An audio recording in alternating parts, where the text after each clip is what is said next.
Welcome back, rankers. A lot happening again this week. Just quickly, as a follow-on from last week, we mentioned the Stephen Conroy satire site and how that it wasn't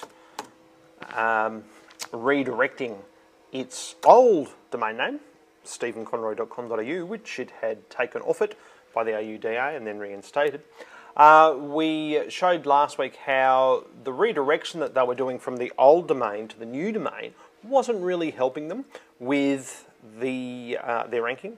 So they saw the show and they did a proper redirect, and now we can see here they've moved up above the Australian Parliament House and also the ALP site. Yesterday they were also above the Sydney Morning Herald site.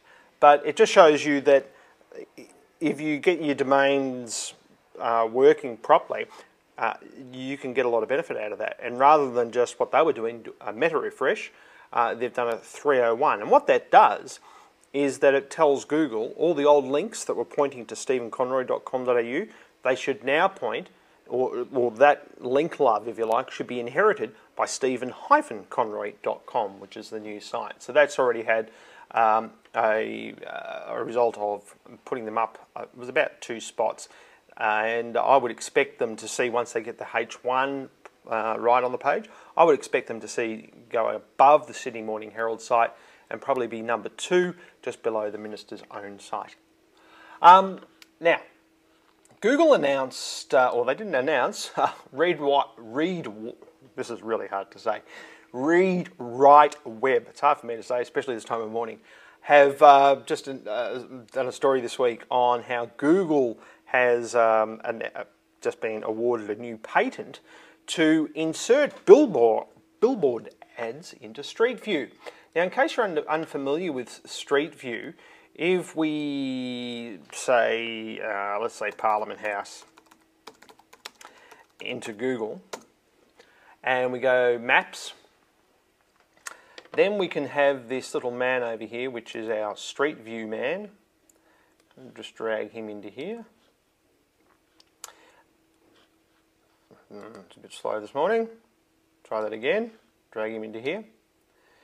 It will tell us, or it will give us a photograph of the actual street. So we can see here, this is Parliament House Drive, and if we go over here, basically you get a 360 degree. Now, if this was a city, and there's Parliament House up there. Now, if this was a city, you would have billboards all over the place. And what Google's new patent is proposing is that they substitute the content on those billboards for their own ads. So the patent's been awarded, and they've worked out some way of taking normal billboards in normal streets from a photograph and turning them into Google AdWords, essentially. They've said in the patent that they would allow the owner of the billboard to place their ads there for a fee, I'm assuming, or somebody else could bid on those ads themselves. So you might have a billboard over your coffee shop or your restaurant or whatever it is, and someone else could possibly, according to the patent, in Street View, buy that space. So, but it also means that you can buy that space. The interesting thing about Street View is I think it's going to be used more and more as a portable application, especially on things like iPhones and Android phones and all those sorts of things. When people are out and about and they're on the street, they found the address, but they're just not sure exactly what the address was, and they want to have a look at the building that they have to go to, and just to know which one they have to walk in if it's hard to find the number or whatever.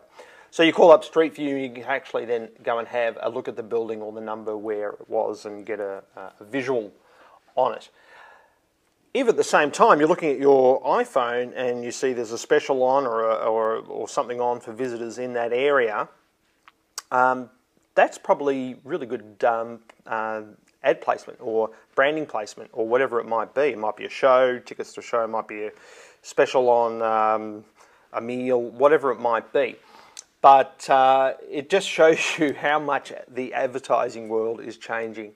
So be prepared for more changes. Now, a lot of you know that I've been bitching and complaining since, well, for a long time really, but specifically about how Google was a bit broken after it launched its Twitter search. Now, I don't know whether the two things coincided, but certainly when Google launched its live search product, strange things started to happen. Strange things in the index started to happen. Things started to go to number one, which hadn't been updated for 10 years, or well, maybe not 10 years, maybe 6 years. And we were seeing some strange stuff happening. Also at the same time, my Google Gmail news alerts were going mental in that I was getting news alerts for really just junky sites. And it turns out I'm not the only one. Bart here from Toronto has sent me a couple of links from one of his Google web alerts. And Google never used to do this. It never used to send you junk in your news alerts and your web alerts and those sorts of things. Now it does. And I think whatever Google did with Twitter live search or whatever it was, they did something else. I don't know what it was, caffeine. But something broke, especially when we're talking about Google News Alerts. He's got this Google News Alert for sunrooms, and it's simply a page of key phrases with a bunch of links. Now, this is very familiar to or very similar, I should say, to an old server worm which would go and hack sites, throw a bunch of key phrases on a site, on a page, and you can see here we've got what looks like to me to be a dynamically generated directory, and then also get a bunch of links, and at some point get links back to a target site. So you would have this deep content, if you like, with lots of key phrases, lots of links throughout, all related to presumably the phrase you're trying to rank for, and basically it's a hack. And then you would get that link love as far as Google's concerned and see it. But Google is sending this stuff through as news or news alerts. And I'd be interested to know if you're seeing the same thing. But seriously, that's rubbish. And I love Google, but right at the moment, something weird is still happening. It's reminiscent of an old Google dance gone horribly wrong. And hopefully it's going to get better soon. But if you are seeing similar things in your Gmail news alerts or your Google web alerts or whatever it might be, I'd love to hear about it and see what's going on and see if we can work out anything else. And that's it for this week. Hope to see you next week, and keep on ranking. Thanks. Bye.